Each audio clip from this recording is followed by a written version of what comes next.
परमेश्वर के नाम की स्तुति हो और महिमा हो कि आज के दिन के लिए प्रभु ने हमको ये मौका दिया।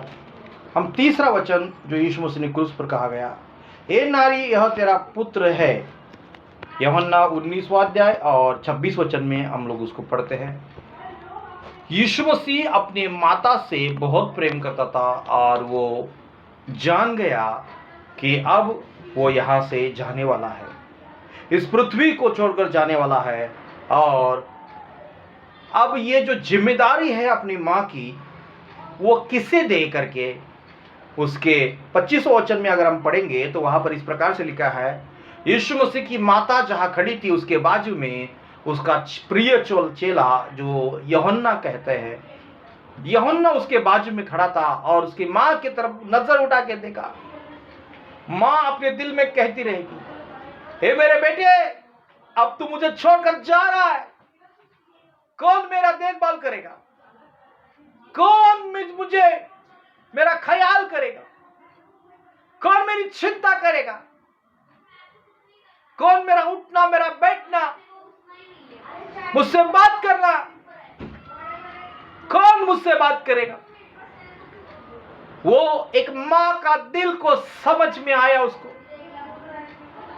अपनी मां के लिए वो तड़प रहा था, लेकिन उसको जाने का जो समय था वो हो गया था। और इस कारण यीशु क्रूस के ऊपर जो अपनी जो जिम्मेदारी है, उस जिम्मेदारी को पूरा कर इस संसार से जाने वाला था। और तब उसने यूहन्ना की तरफ देखा और कहा, ए नारी, मतलब उसने वो पूर्ण रीति से परमेश्वर था और पूर्ण रीति से मनुष्य था। और जब वो इस संसार में था तब वो एक मां का बेटा था, लेकिन जब वो क्रूस पर चढ़ा तब वो परमेश्वर बनकर चढ़ा। और इसीलिए अपनी जिम्मेदारी अपने बहुमूल्य चेला, जो बहुत ही प्यारा चेला है, उसको दिया गया।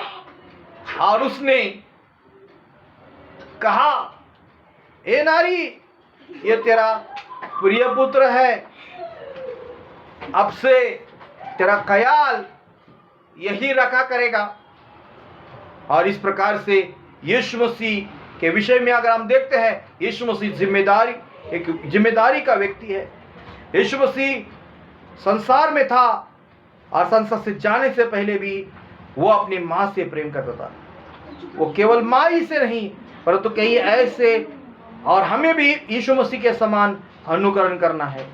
तो वो आपको आशीष करे, आपके जीवन में बड़े बड़े काम करे। आमेन, आमेन, आमेन।